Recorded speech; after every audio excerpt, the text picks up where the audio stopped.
Hello my friends, this video is the first video in a series that I call Best Build.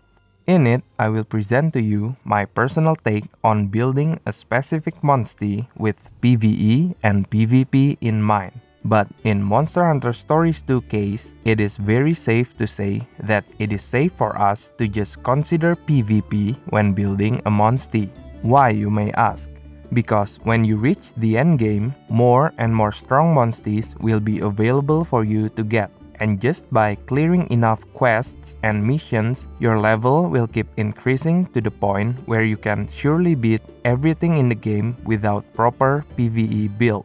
Heck, I even managed to beat the secret final boss with just level 56 Nergigante. Not to brag though. In short, the game is easy, but battling people will be hard. So I hope you understand why my build is slightly leaning towards PvP more than PvE.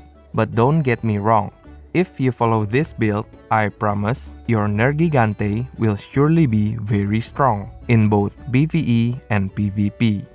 By the way, my Nergigante was born with +3 non-elemental defense, +3 non-elemental attack, and +3 max HP. Ideally, I would say the best H bonus combination is number 1, max HP, number 2, the corresponding attack, and 3, defense. Any kind of defense is fine, but if you ask me, I'd say pick the elemental defense bonus according to your monstie's weak point. So, for Nergigante, it will be max HP, non-elemental attack, and thunder defense. Now, let's start building our Nergigante. Before we transfer all the genes, I suggest we save the game, so that if we mess up, we could just reset the game and start over instead of getting new monsties. This is my current Nergigante's genes. I finished the main story and Elder Slayer with this big boy. The genes I'm gonna keep are: first, the Nergigante gene XL. The skill is Calamity Slash.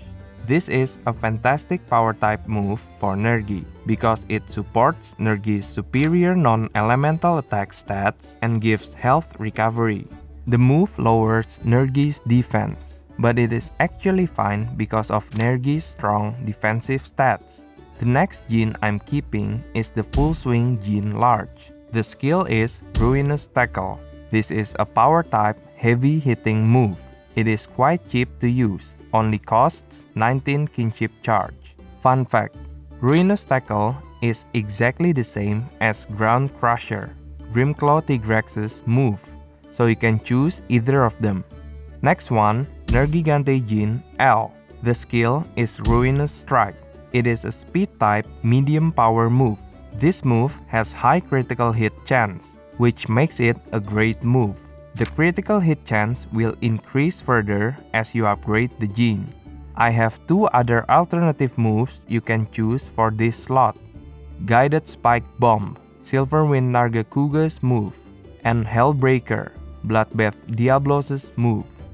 For me, I choose Ruinous Strike because if I'm not mistaken, a critical hit medium power move is better than a non-critical hit heavy power move. This is non-critical hit Guided Spike Bomb on Royal Gammoth. And this is critical hit Ruinous Strike. Next, Foul Gas Gene Large. The skill is Blinding Fumes. It is a technical type medium power move that has medium chance to inflict stench or blast blight, and it only costs 13 kinship charge. This type of move is very important because Nergi has power tendency. When you battle in PvP, most people will know that Nergi's tendency is power, since it is a well-known strong monstie. Therefore, they will probably use speed type attack on Nergi.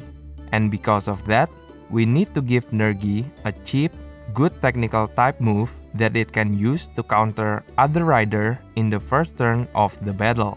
But if you really don't care about PvP, don't worry. I have alternative moves you can choose from to replace Blinding Fumes. They are Shredding Scales and Thousand Blades, both from Seregios. Unfortunately, we can only choose one technical gene, because there are more important genes we will need for this build. Now let's transfer the other genes. The first and most important one is Soul Kinship Gene XL. This gene makes your kinship gauge fill up significantly faster.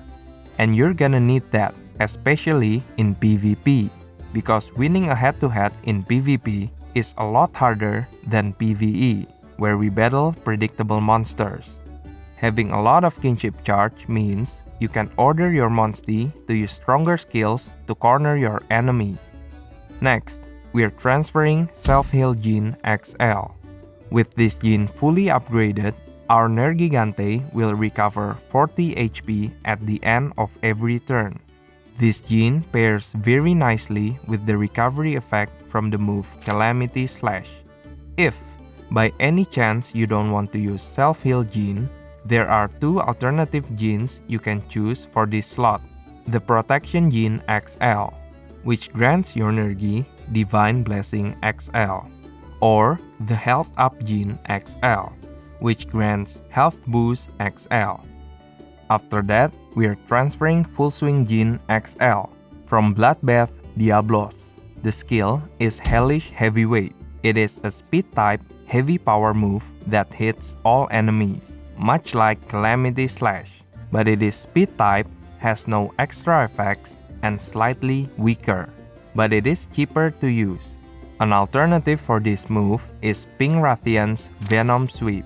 I personally choose Hellish Heavyweight because it is slightly cheaper to use and because Venom Sweep only have medium chance to inflict regular poison, not noxious or severe poison, which are better at depleting enemies' health.